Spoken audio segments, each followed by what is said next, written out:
Hey, this is Artie Astor from B Sharp and C. So I am listening to a listener request, or I'm responding to a listener request who said, "Hey, Artie, you got to listen to the song Lullaby by the band Kalandra if you are in this big Nordic kick and you're just interested in Nordic music." So I looked up this band. I believe they're Norwegian and Swedish or Finnish. No, I think it's Norwegian and Swedish. And I'm going to respond to the song that they wanted me to respond to, which is the song Lullaby, and I'm excited about it. So let's just go ahead and get right to it. Without any further ado,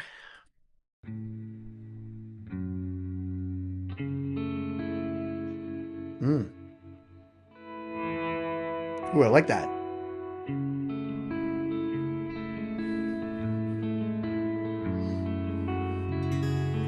Ooh, nice. I love the way it's panned.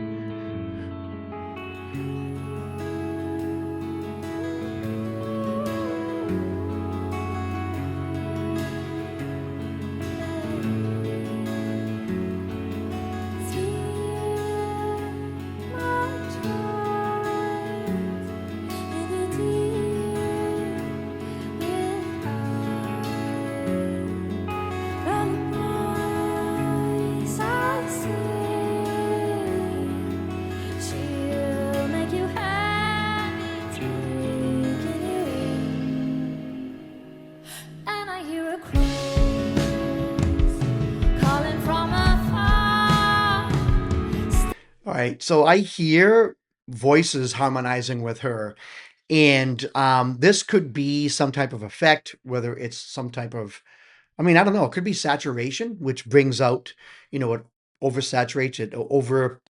From what I remember when I was studying saturation, which I've never used on my own vocal tracks, because I just don't sing that well. So maybe I should use saturation. I don't know, but it brings out other types of effects like a tube effect and overdrive effect and a little bit of distortion, but it can also add harmonies and overtones and things like that. So you can set it up to use it any way you want.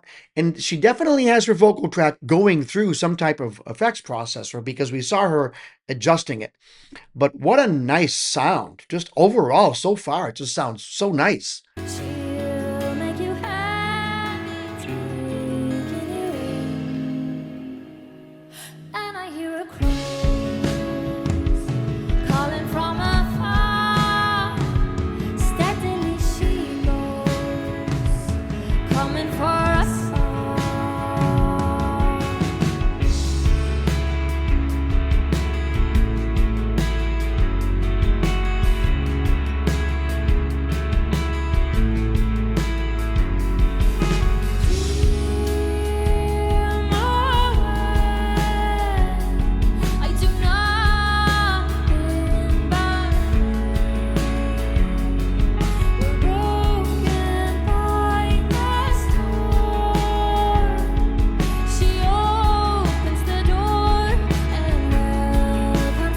I'm having a hard time figuring out what time signature this song is in. This is actually something really interesting. It can't be 4/4 because I'm trying to count to four and I'm getting lost. This is definitely some complex music, but done in a very dreamy way. It's almost like surreal, and I just like it.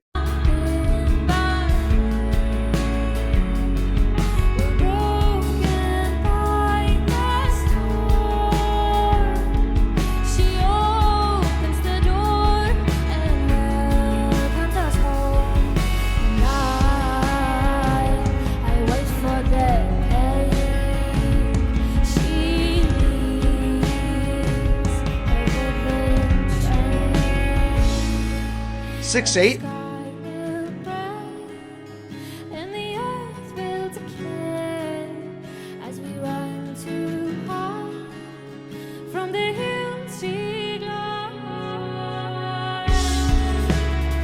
You hear that?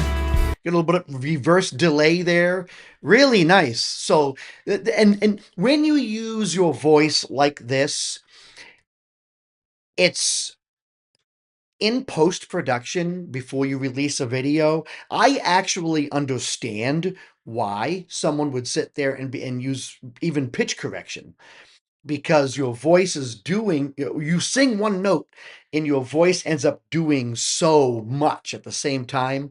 So if one note is even just a little bit off, it could affect all the other effects that you're doing, and I don't know if that's what they're doing. I don't necessarily hear pitch correction here because other effects are being used. But to me, her voice is not only being used as an instrument that she has within her, but they're using it as an instrument digitally as well. And I think that that's really innovative. I actually really, really like that.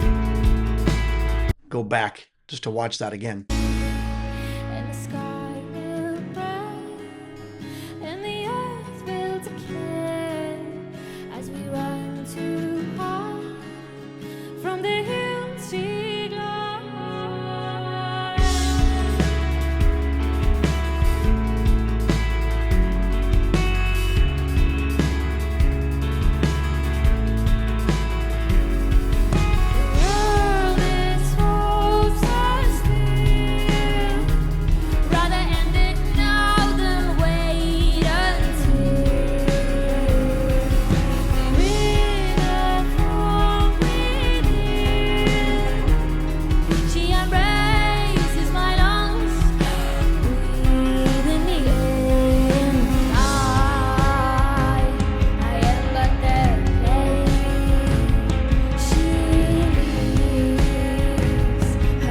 So this song's really complex. This part of the song is like 3/4 or 6/8 timing. The verses, I don't know if it's like 7/4. And this, I love when bands do stuff like this. They get a musician kind of like, what the heck is going on?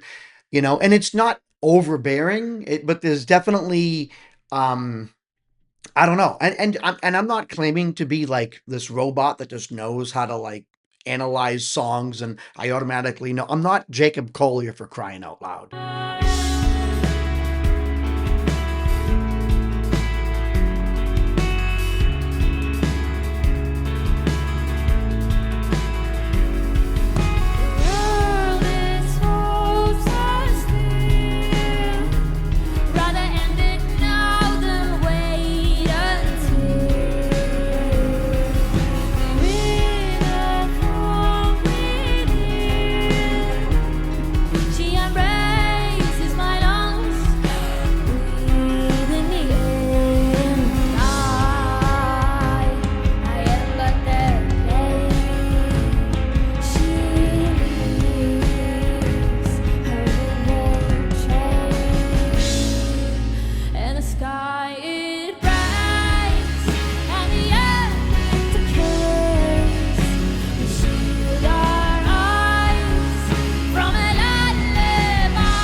Oh, I love that. Psh, fantastic. You hear that? So I don't know what she did there. She added. It sounded like she added a little bit of distortion to her voice. Um, could have been anything. There's so many different filters out there. Sometimes when I'm wanting to add a lot of vocal effects to my own vocals, I go through all these filters and then I use a filter or an effect on my voice. And then like 6 months later, someone will be like, "What did you use?" And I'm like, I don't even know the name of what I used.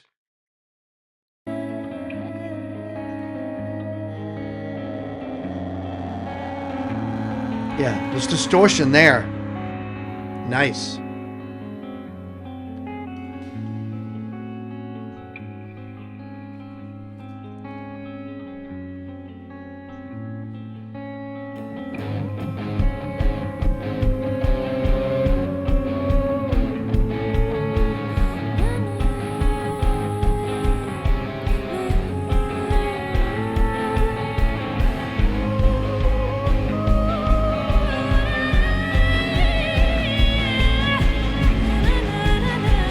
Nice.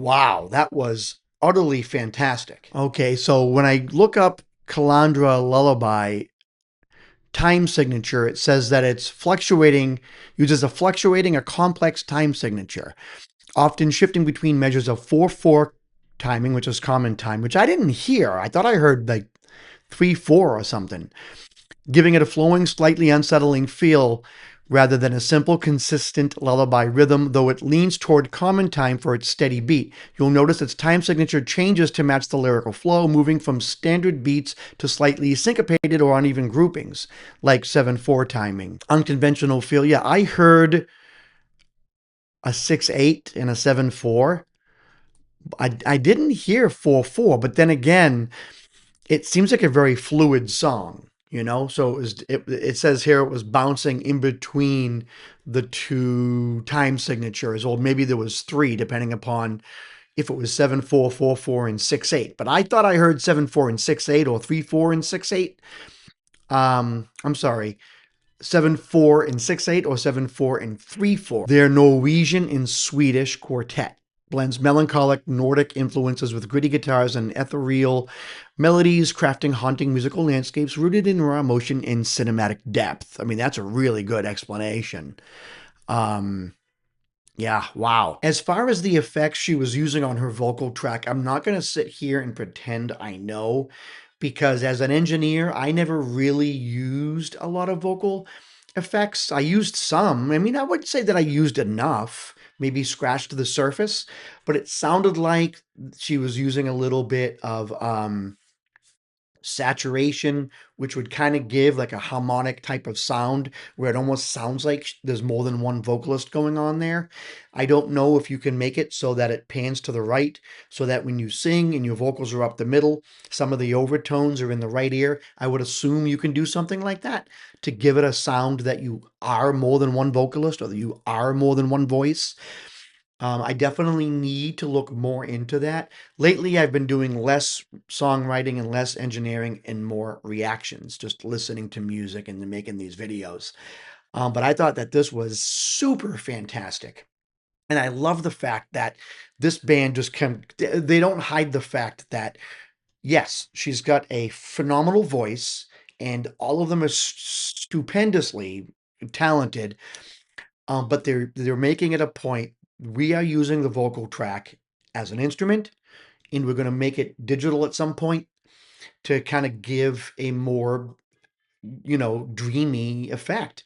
And I think that that's perfect. I think that to me, and I've noticed that with a lot of Nordic bands, that the vocal track gets a high amount of attention, but not just emphasis, but engineering attention. Like there's a lot of focus on engineering the vocal track, and I think that that's kind of, it separates it a little from other genres, if that makes any sense.